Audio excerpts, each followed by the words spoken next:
জর্ডানের আকাবা বিমানবন্দরে ইরানের শক্তিশালী ক্ষেপণাস্ত্র আঘাত, মার্কিন C-17 এবং P-8 যুদ্ধবিমান বিধ্বংসের দাবি IRGCর। জর্ডানের ওপর একটি ক্ষেপণাস্ত্র ফেললেও তেহরান ছাই করে দেব, ইরানকে চূড়ান্ত এবং খোলাখুলি যুদ্ধের হুমকি দিল ইসরায়েল। জর্ডানের মার্কিন ঘাঁটিতে ক্ষেপণাস্ত্র বৃষ্টির নতুন ভিডিও ফাঁস, শত শত বিস্ফোরণে কেঁপে উঠল মার্কিন এয়ারবেস। এরপর জানাবো ইসরায়েল এবং মার্কিন চরবৃত্তির চড়া মাশুল, প্রকাশ্যে 2 আসামিকে ফাঁসি দিল ইরান। আরও জানাবো বাগদানের মাত্র 3 দিন পর ইসরায়েলি হামলায় নিহত ফিলিস্তিনি যুবক ওসামা, গাজায় স্বজনদের রাহাজারি। সর্বশেষ জানাবো ইরানে অবস্থানরত ইরানি বিরোধী কুর্দি বিদ্রোহীদের ওপর তেহরানের নজিরবিহীন ড্রোন হামলা, চরম উত্তেজনা। দর্শক শুনছিলেন সংবাদ শিরোনামের পর বিস্তারিত। তবে তার আগে অনুরোধ থাকবে, যদি ইরানকে ভালোবেসে থাকেন তাহলে ভিডিওটিতে একটি লাইক দিন, চ্যানেলটি সাবস্ক্রাইব করুন এবং কমেন্টে অবশ্যই ইরান জিন্দাবাদ লিখুন। জর্ডানের আকাবা বিমানবন্দরে অবস্থিত মার্কিন সামরিক বাহিনীর বিমানে শক্তিশালী ব্যালিস্টিক ক্ষেপণাস্ত্র হামলা চালিয়েছে ইরানের এলিট বাহিনী IRGC। তেহরানের দাবি অনুযায়ী অপারেশন নাসর 2 এর 21তম তরঙ্গের অংশ হিসেবে পরিচালিত এই হামলায় আমেরিকার C-17 ট্রান্সপোর্ট বিমান এবং P-8 কমান্ড অ্যান্ড কন্ট্রোল বিমান লক্ষ্যবস্তু করা হয়েছে, যা ব্যাপকভাবে ক্ষয়ক্ষতির শিকার হয়েছে। IRGC জানিয়েছে জর্ডানের স্থানীয় নাগরিকদের দেওয়া গোপন তথ্য এবং সহযোগিতার ভিত্তিতে এই নির্ভুল হামলা চালানো সম্ভব হয়েছে। এর আগে জর্ডানের আজরাক এলাকার মার্কিন ঘাঁটিতে হামলা চালিয়ে 20টি সামরিক স্থাপনা ধ্বংস এবং ডজনখানেক মার্কিন সেনাকে হত্যার খবরও তারা উল্লেখ করেন।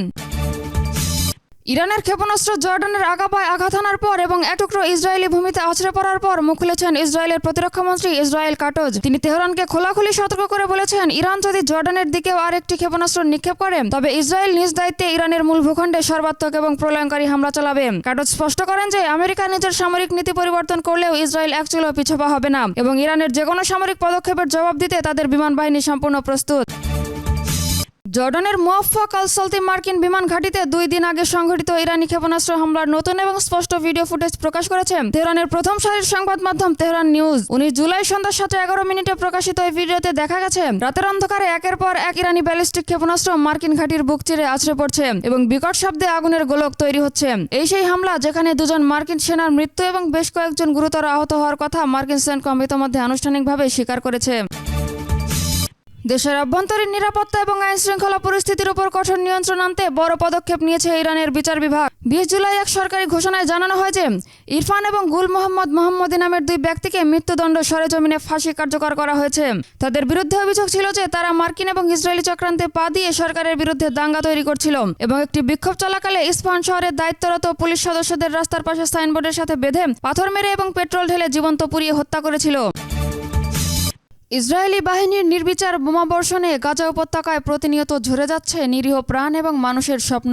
মাত্র 3 দিন আগে যে ফিলিস্তিনি যুবক ওসামা আবু তায়েম তার ভালোবাসার মানুষের সঙ্গে আংটি বদল করে নতুন জীবনের স্বপ্ন বুনেছিলেন, 19 জুলাই ইসরায়েলি বিমান হামলায় তিনি শাহাদত বরণ করেছেন।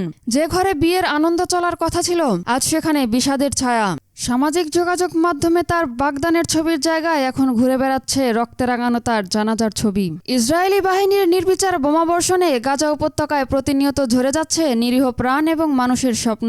মাত্র 3 দিন আগে যে ফিলিস্তিনি যুবক ওসামা আবু তায়েম তার ভালোবাসার মানুষের সঙ্গে আংটি বদল করে নতুন জীবনের স্বপ্ন বুনেছিলেন, 19 জুলাই ইসরায়েলি বিমান হামলায় তিনি শাহাদত বরণ করেছেন। যে ঘরে বিয়ের আনন্দ চলার কথা ছিল আজ সেখানে বিষাদের ছায়া।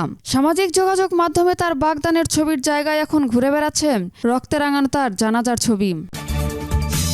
ইরাকে আশ্রয় নেওয়া ইরান বিরোধী সশস্ত্র কুর্দি বিদ্রোহী দলগুলোর ঘাঁটি লক্ষ্য করে 19 জুলাই সন্ধ্যায় ব্যাপক ড্রোন হামলা চালিয়েছে ইরান। এই বিদ্রোহীরা দীর্ঘদিন ধরে ইরাকের ভূখণ্ড ব্যবহার করে ইরানি সীমান্তের ভেতরে হামলা এবং নাশকতা চালিয়ে আসছিল। ইরানি ড্রোনের সুনির্দিষ্ট লক্ষ্যবস্তুতে আঘাতের ফলে অন্তত 8 জন কুর্দি যোদ্ধা গুরুতর আহত হয়েছেন এবং তাদের বড় অঙ্কের অস্ত্রাগার ধ্বংস হয়ে গেছে।